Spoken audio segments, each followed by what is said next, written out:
जब चोर ही कोतवाल बन जाए तो समझिए फिर क्या होने वाला है। बिहार में भी कुछ ऐसा ही हुआ है। नीतीश के पलटी मारते ही महागठबंधन की सरकार बनते ही अपराधियों की बहार आ गई है। अपहरण का आरोपी कानून मंत्री बन रहा है तो आरोपी जेल में नहीं बल्कि गेस्ट हाउस में ऐश कर रहा है।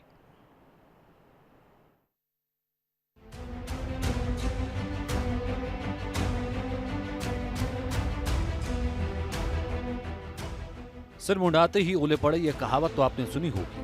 बिहार में पलटू राम माफ कीजिएगा, सुशासन बाबू के साथ कुछ ऐसा ही हुआ है। सत्ता की मलाई खाने के चक्कर में सुशासन बाबू एक बार फिर से आरजेडी की गोद में सिर्फ बैठे नहीं बल्कि उनकी सरकार में अपराधियों को एक बार फिर से लूट की खुली छूट मिल गई है। जंगल राज को मिटाने का दावा करने वाले नीतीश और महागठबंधन की सरकार में कानून का भगोड़ा कानून मंत्री बन गया। और ये इत्तेफाक है कि जिस दिन बिहार के कानून मंत्री कार्तिकेय सिंह को सरेंडर करना था उस दिन बिहार के कानून मंत्री के तौर पर वो शपथ ले रहे थे। अब इसे बिहार का दुर्भाग्य कहें या फिर 10 करोड़ लोगों का सौभाग्य। हाथ में कागज लिए घेर में जो शख्स दिख रहा है यही है कार्तिकेय सिंह, बिहार का नया कानून मंत्री, अपहरण का आरोपी, कानून का भगोड़ा। नीतीश जी ने मंत्री बना दिया, वो भी कानून मंत्री, लेकिन उन्हें कुछ पता ही नहीं है। नहीं पता, इसके बारे में जानकारी हमको भी। नीतीश बाबू जनता इतनी भोली नहीं है, ये सब जानती है। बिहार में नीतीश अब सिर्फ रिमोट कंट्रोल वाले सीएम बनकर रह गए हैं क्योंकि मंत्रिमंडल में आरजेडी का दबदबा है और कार्तिकेय सिंह आरजेडी कोटे से मंत्री हैं। इतना ही नहीं, बाहुबली अनंत सिंह के करीबी भी हैं। अब ये कानून से भागने वाले बिहार के नए कानून मंत्री के खिलाफ बीजेपी ने मोर्चा खोल दिया है। तो जिस व्यक्ति को न्याय के मंदिर में जाकर सरेंडर करना था वो राजभवन पहुंच गया और शपथ ले रहा है, उसको कानून मंत्री आपने बना दिया। और ये वो कागज है, ये जो वारंट का जो कागज है, यही कारण वारंट का कागज है जो कि कोर्ट ने निर्गत किया है। क्या बिहार में फिर से जंगल राज आ गया है? क्या बिहार फिर से अपहरण उद्योग बनने वाला है? और ये सवाल इसलिए उठ रहा है क्योंकि बिहार के कानून मंत्री और आरजेडी नेता पर कार्तिकेय सिंह पर अपहरण का ही आरोप है। 16 अगस्त को कार्तिकेय सिंह को कोर्ट में सरेंडर करना था, लेकिन वो बिहार के राजभवन में मंत्री पद की शपथ ले रहे थे। हाईकोर्ट ने आपका बिल रिजेक्ट कर दिया, एंटीसिपेटरी बिल। आपको सरेंडर करने को कहा, आपने 5 साल तक नहीं किया।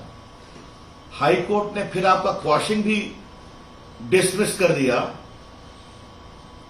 तो ये एक एडिशनल डिस्ट्रिक्ट जज ने कैसे आपका एंटीसिपेटरी बिल इंटरटेन किया?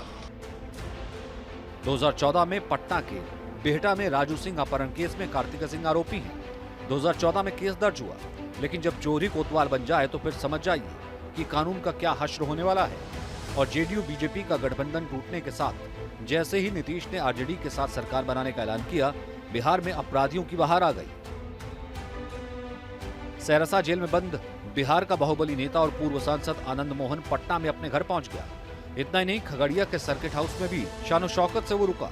पूरा मामला 11 अगस्त से 13 अगस्त के बीच का है और अब बीजेपी इसे जंगल राज रिटर्न बता रही है।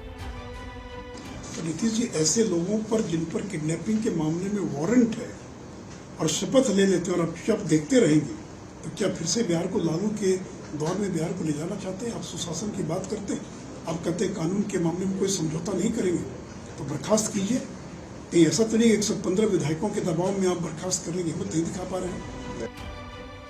सवाल तो बिहार की जनता भी पूछ रही है कि जिसके राज को नीतीश जंगल राज कहकर कोसते थे, आखिर ऐसा क्या हुआ कि नीतीश उन्हीं की गोद में जाकर बैठ गए? 2024 का क्या लोकसभा चुनाव इसके पीछे है? इसके पीछे से नीतीश की पीएम बनने की मंशा है। इसके लिए वो 2014 में बीजेपी को ठोकर मारकर एनडीए से बाहर हुए थे। अब एक बार फिर अंदर ही अंदर नीतीश 2024 में पीएम बनने का ख्वाब देख रहे हैं। Bureau report, Bharat 24।